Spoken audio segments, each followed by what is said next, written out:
ये दोनों सिर्फ चुनावी नेता हैं। ये चुनाव में टर्राते हैं मेढक की तरह। जब दलित सोचने पर अन्याय अत्याचार होता है तो उनका आंसू पोंछने ये नहीं आते हैं। नमस्कार, जोहार। मैं हूं माइकल लेडी जेमसन और आप देखना शुरू कर चुके हैं समाचार टीवी। मित्रों, हमारे समक्ष जो शख्सियत बैठे हुए हैं ये झारखंड क्रांति मंच के संस्थापक सह केंद्रीय अध्यक्ष हैं और एक दो नहीं बल्कि तीन मर्तबा इन्होंने बसपा जैसे राष्ट्रीय पार्टी का प्रदेश अध्यक्ष बनने का इन्हें गौरव प्राप्त है। और समूचे राज्य ही नहीं बल्कि झारखंड राज्य के और भी प्रदेशों में जो है माननीय का चेहरा जो है अनुसूचित जाति या कह लीजिए कि एससी लीडर के तौर पर एक बड़ा चेहरा के रूप में जाना जाता है। और शुरू से ही सर का शख्सियत जो है या पलामू का एक संसद का जो कह लीजिए कि प्रत्याशी के रूप में जाना जाता रहा है। तो आइए सर से हम विभिन्न मुद्दों पर आज हम बात करते हैं। सर, चूँकि आप शेड्यूल कास्ट के बड़े चेहरे में आते हैं, तीन मरतबा आपने बसपा का प्रदेश अध्यक्ष रहे, हर वो मुद्दे पर आप तटस्थ रहते हैं सर। और सर, चूँकि आज आप मौजूद है यहाँ ब्रह्मदेव जी के कार्यालय में और ये ओबीसी मोर्चा के केंद्रीय अध्यक्ष हैं और ये कह लीजिए कि जो इनकी धर्म पत्नी जो है विश्रामपुर से जो प्रत्याशी है उसके प्रतिनिधि है। सर, क्या कारण रहा, क्योंकि आपके समाज के ओबीसी के सीट पर जो है राजन मेहता जी इलेक्शन लड़ रहे हैं और इससे पूर्व में भी उनको यहाँ से जहाँ तक हम जानते हैं सेकंड पोजीशन हासिल था, अच्छा खासा पोजीशन कहा जा सकता है। सर, क्या कारण रहा जो कि आपने ब्रह्मदेव जी को अपना समर्थन दिया? सबसे पहले तो समाचार टीवी के दर्शकों का हम हार्दिक स्वागत करते हैं। आपने बड़ा महत्वपूर्ण सवाल पूछा है। मैं आपको बतला दूं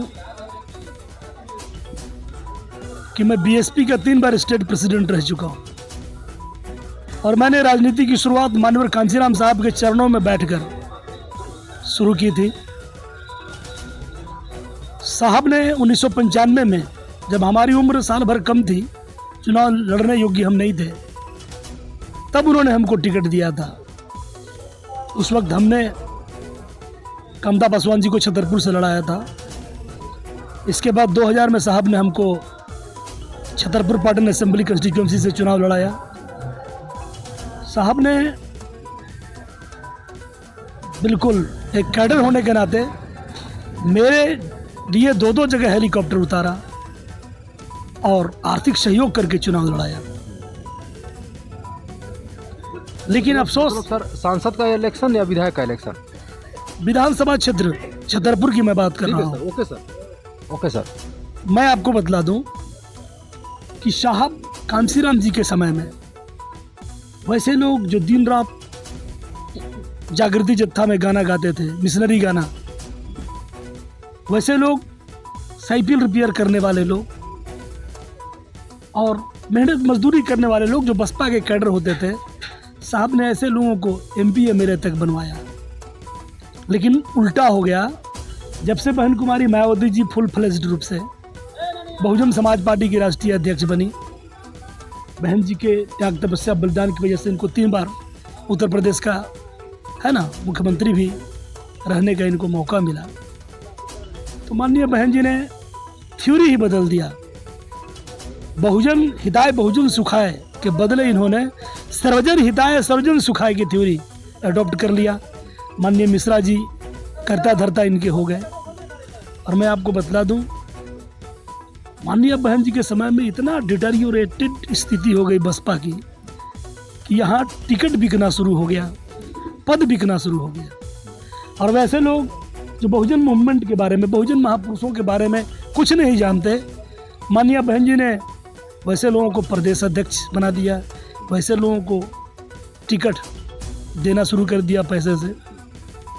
तो वर्तमान स्थिति में जो बहुजन समाज पार्टी के प्रत्याशी हैं राजन मेहता, मैं आपको बतला दूं कि पिछली बार लोग अंधेरे में थे, पिछली बार चुनाव में इनको सेकंड स्थान प्राप्त हुआ था, रनर थे, विश्रामपुर असेंबली कंस्टिट्यूएंसी से रनर थे।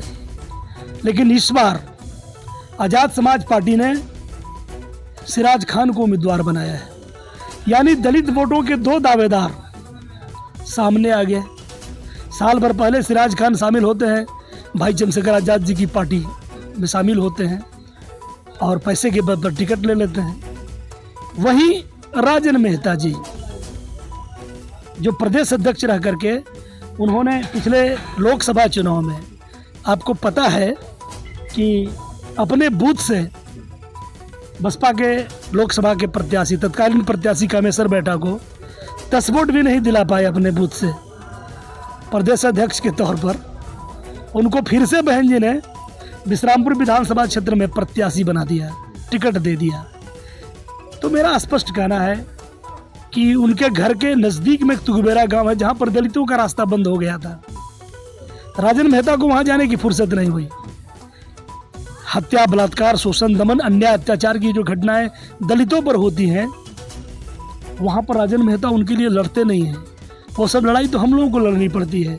मैं आपको बता दूं, सोशल मीडिया से अगर आप जुड़े होंगे तो आपको पता होगा। बिल्कुल सर, बिल्कुल sir. Electronic media, print media, social media, मैं तो मीडिया का आभारी भी हूँ। कई मामले में उन्होंने लीक से हट कर के हमारी मदद की है। तो ऐसे मसले पर लड़ते हम हैं।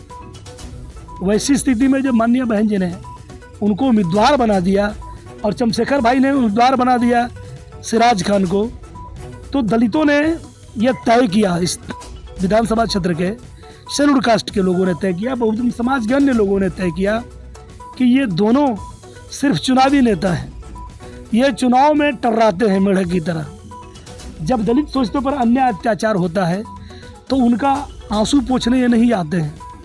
इसीलिए इस बार जो है विश्रामपुर विधानसभा क्षेत्र में दलित सोचतों ने तय किया है कि वह व्यक्ति जिसको प्रकृति ने, अल्लाह ने, ईश्वर ने दूसरा जन्म दिया है। आपको पता है कि विरोधियों ने इनको मार डालने की साजिश रची थी ब्रह्मदेव प्रसाद जी को। शुक्र है प्रकृति का, ईश्वर का, अल्लाह का, जो भी लोग मानते हैं ईश्वर अल्लाह को, तो लोगों की दुआओं से ब्रह्मदेव प्रसाद इस बार बच गए, दूसरा जन्म इनको मिला है। इन्होंने कमिटमेंट किया कि दूसरा जन्म हमारा जो है हम डेडिकेट और डिवोट है ना करेंगे शेड्यूल कास्ट, शेड्यूल ट्राइब्स, पिछड़ा वर्ग जो ओबीसी है, रिलीजियस माइनॉरिटीज़ के लोग हैं, गरीब चाहे किसी भी जाति का हो। मैं जो इस बार बचा हूँ, उन्होंने कही, यह बात कही है, तो मैं ऑलराउंड डेवलपमेंट करूँगा, ऐसा उन्होंने वचन दिया है। इसलिए मैं विश्रामपुर विधानसभा क्षेत्र की समस्त जनता से, including schedule caste, tribal, OBC, minority लोगों से कहना चाहता हूँ कि जब ये कुछ नहीं थे तब इन्होंने ओबीसी एकता अधिकार मंच बना करके झारखंड की सरकार के कान का पर्दा हिलाया। 27% रिजर्वेशन, अभी हेमंत जी बता रहे थे, honourable chief minister of Jharkhand, कि 27% पिछड़ों को हम आरक्षण की घोषणा करने वाले थे, लेकिन आदर्श आचार संहिता के चलते नहीं कर पाए। तो मैं आपको बता दूं कि ये सबसे बड़ा देन माननीय बीडी प्रसाद का है, जिनके नेतृत्व में ओबीसी एकता अधिकार मंच ने पूरे राज्य में घूम घूम करके आंदोलन किया और राज्य के मुख्यमंत्री का घेराव किया। सर, आपसे अब हम जानना चाहेंगे सर जी कि यह जो विधानसभा विश्रामपुर है सर, समूचे झारखंड में सबसे हॉटेस्ट सीट माना जाता है सर, और जितना यहाँ पे घमासान होता है सर, शायद ही किसी भी विधानसभा में होता होगा। और यहाँ पर बड़े बड़े प्रत्याशी हैं सर, पूर्व मंत्री और वर्तमान विधायक रामचंद्र चंद्रवंशी जी, दिनेश प्रसाद सिंह जी, विकास दुबे की पत्नी जागृति दुबे जी सर, ऐसे मतलब कि ये कह लीजिए सुरेश चंद्रवंशी जी है ना, हाँ, सुधीर चंद्रवंशी, राजन मेहता, मतलब कि सर तमाम प्रत्याशी में आप अपने प्रत्याशी जिनको आपने समर्थन दिया है बीडी प्रसाद जी को, आप इनको कहाँ पाते हैं सर? देखिए, मैं एक चीज़ आपको बतला दूं कि लगभग 20 वर्षों से माननीय रामचंद्र चंद्रवंशी जी को यहाँ की जनता ने मौका दिया। विधायक के साथ साथ मंत्री रहे, स्वास्थ्य मंत्री तक उनको रहने का मौका मिला। सर, हम थोड़ा सा रोकेंगे और जानना चाहेंगे सर, लोग उन्हें विकास पुरुष कहा करते हैं। हम रिव्यू कर रहे थे तो ये लोग का ओपिनियन आया कि हम लोग पुनः जो है, जो इस क्षेत्र के जो विकास पुरुष हैं, हम लोग उन्हीं को मौका देंगे, है ना। थोड़ा सा उनके विकास गाथा पर भी आप प्रकाश डालिएगा सर। देखिए, जो लोग उनको विकास पुरुष कह रहे हैं, निश्चित तौर पर वो भाजपा के चश्मे से उनको देख रहे हैं। दरअसल वो विनाश पुरुष है। मतलब विनाश पुरुष जी सर, आपने तो जो सर इस माने शब्दकोश में एक वर्ड जोड़ दिया सर। आज तक लोग विकास पुरुष जानते, लेकिन ये पहली बार शब्दकोश में जो सर एक शब्द जुड़ेगा वो होगा विनाश पुरुष। नहीं, मैं आपको एक चीज़ बता दूं, व्यक्तिगत तौर पर मैं उनका सम्मान करता हूं। बड़े बुजुर्ग हैं, हमारे चाचा हैं। अच्छा, मतलब कि आपके चाचा भी हैं, आप सम्मान भी करते हैं, है ना, लेकिन जो सच्चाई है उसको भी बयां करते हैं। क्योंकि आज की स्थिति ये है, माननीय चंद्रवंशी जी मेरे जख्म के लहू से अपना जख्म धो रहे हैं और मेरा ही घर जलाकर मेरे साथ रो रहे हैं। अच्छा, मतलब कि राना अंदाज जो है सर, निश्चित तौर पर जो ये जो माहौल में जो सर काफ़ी उसको हल्का फुल्का कर दिया। मैं आपको बता दूं, तकलीफ होती है। हमारे बिश्रामपुर विधानसभा क्षेत्र के जो पढ़े लिखे लोग हैं, मैट्रिक है, IAA BA MA है, तो उनके लिए आज तक इन्होंने कोई रोजगार उद्योग धंधे की स्थापना नहीं करा। अच्छा सर, आपको हम रोकेंगे यहाँ पे सर। वे सर, ये क्षेत्र रामचंद्र चंद्रवंशी का माना जाता है सर। हम समझते हैं कि वे 4 बार MLA रहे हैं सर। सर मेरा ये कहना है कि यदि उन्होंने विकास का काम नहीं किया तो फिर वो दोबारा लगातार कैसे जीतते चले गए सर? अब देखिए, मैं एक चीज़ आपको बता दे रहा हूँ कि बहुत ऐसे फैक्टर्स चुनाव में काम करते हैं। जैसे भारतीय जनता पार्टी अगर हिंदू मुसलमान ना करे, लोगों का आर्टिफिशियल डिवीज़न ऑफ ह्यूमैनिटी अगर ना करे, तो वो चुनाव नहीं जीतेंगे। मनी मीडिया माफिया, बुरा मत मानिएगा, जो ब्लैक मनी है ना, मीडिया, भाई मीडिया का रोल सबका मैं नहीं कह रहा हूँ, लेकिन पैसे से मीडिया के लोग काफ़ी काम करते हैं। और बहुत ऐसे माफिया तत्व उन्होंने खड़ा कर रखे हैं, जैसे वो खुद शिक्षा माफिया है, मैं आपको बता दे रहा हूँ। तो मनी मीडिया तो कहते हैं कि हमने स्कूल, कॉलेज, इंस्टीट्यूट, यूनिवर्सिटी का हब बनाया है विश्रामपुर क्षेत्र में, जहाँ पर लोग यहाँ पर डॉक्टर बन सकते हैं, इंजीनियर बन सकते हैं, फार्मासिस्ट बन सकते हैं, नर्स बन सकते हैं, है ना। तमाम वो शिक्षा है जिसको वे ग्रहण कर सकते हैं सर, है ना। तो सर ये क्या कहा? नहीं, मेरा एक चीज़ कहना है आपसे कि शिक्षा का हब जो उन्होंने बनाया है वो निजी प्रॉपर्टी खड़ा किया है, सरकारी विश्वविद्यालय वो नहीं है। अच्छा, मतलब वो उनका निजी संस्थान है सर? निजी संस्थान है। मैं आपको बतला दूं कि हमारे इलाके के अक्सर लोग पास जाते हैं अपने बच्चों को डॉक्टर इंजीनियर बनाने की मनसा से, तो गरीबों को डांट कर वो खेत देते हैं। कुछ ऐसे लोग जो भाजपा के एजेंट होते हैं, हो सकता है उनको वहाँ पर, है ना, रियायत देने का वो काम करते रहे हों, लेकिन मैं लगातार 3-4 दिनों से कई सभाएं कर रहा हूं और लोगों से मैं हाथ उठवा के पूछता हूं, जो हमारे भाई लोग जिनको मंगना, बुधना, सुगना, शनिचरा, शनिचरी कह के भाजपा वाले अपमानित करते हैं, जो एकदम common man of this constituency, मैं उनसे पूछता हूं कि भैया आप बताओ, बहन और माताओं आप बताओ कि आपके कितने बेटे बेटियों को चंद्रवंशी जी ने अपने कॉलेज में, जो एकदम मेरिटोरियस है, उसको निःशुल्क में इंजीनियर बनाने का काम किया है? तो एक भी हाथ नहीं उठ रहा है। सर अब हम आते हैं मुद्दे पर। अभी झारखंड में चुनाव का महापर्व चल रहा है सर, और आपके प्रत्याशी ब्रह्मदेव प्रसाद जी उर्फ BD प्रसाद, जिनकी धर्मपत्नी है ना प्रत्याशी हैं सर, क्या संभावनाएं प्रतीत हो रहा है सर? BD प्रसाद जी खुद प्रत्याशी हैं, उनकी पत्नी भी नामांकन की हुई हैं, लेकिन इस मर्तबा मौत से लड़ करके BD प्रसाद जी, जिनका चुनाव चिन्ह। अच्छा, मतलब तो सर प्रत्याशी ये BD प्रसाद जी ही स्वयं है? स्वयं है। अच्छा, मतलब कि नामांकन उनकी पत्नी का हुआ है, लेकिन फोकस जो है उनको मतलब कि अपने आप पर है, ये कहना है ना सर? बिल्कुल, BD प्रसाद जी प्रत्याशी हैं, मैं आपको बता दूं। और BD प्रसाद जी से अपेक्षाएं और उम्मीदें इसलिए बढ़ गई हैं कि रामचंद्र चंद्रवंशी जी ने यहाँ के बेरोजगार लोगों के लिए कुछ किया नहीं। मैं आपको बता दूं, लोग बाहर कमाने जाते हैं, दिल्ली, पंजाब, सूरत, गुजरात, गोवा, दमन, दीव की फैक्ट्रियों में खून और पसीना बहाते हैं। और जो अनपढ़ हमारे भाई बहन हैं वो आरा, भोजपुर, बक्सर, सासाराम, धनकटनी, घोंकटनी मजदूर ग्रुप में जाते हैं। तो कुल मिला करके है ना। सर इनका चुनाव चिन्ह और क्रम संख्या बता दीजिए सर। तो मैं बता रहा हूँ, वही बात मैं आपको बता दे रहा हूँ।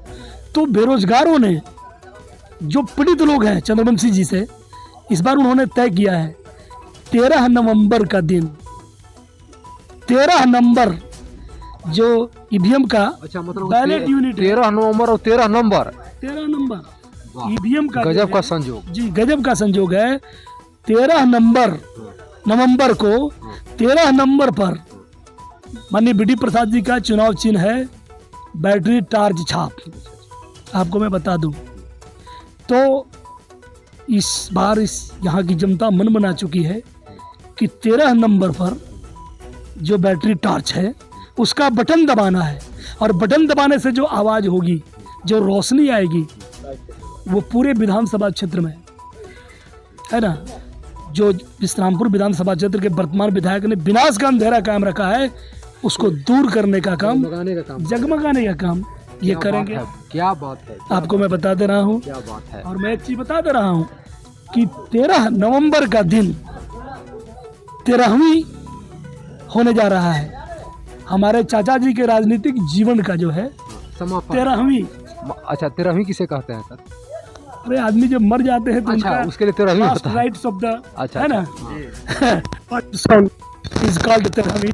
तो हम तो चाहते हैं कि हमारे चाचा जी 150-200 बरस जिंदा रहे। अच्छा, 100 बरस जीने का आशीर्वाद भी दे रहे हैं। अरे हम कामना कर रहे हैं, उनको आशीर्वाद हम नहीं दे सकते हैं। बड़े कामना करते हैं, कामना करते हैं कि वो दुनिया में रहे 200 वर्षों तक। अच्छा, लेकिन राजनीति के क्षेत्र में विधायक के तौर पर उनका 13वीं हो जाएगा।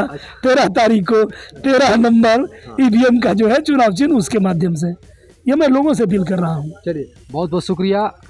हमारे समक्ष थे झारखंड क्रांति मंच के संस्थापक सह केंद्रीय अध्यक्ष और बहुत बड़े शख्सियत, शेड्यूल कास्ट के सबसे बड़े चर्चित चेहरे, 3 मरतबा बसपा के स्टेट प्रेसिडेंट, और हमेशा से जो है कि लोगों की नज़रों में ये पलामू के भावी सांसद के रूप में देखे जाते हैं मित्रों।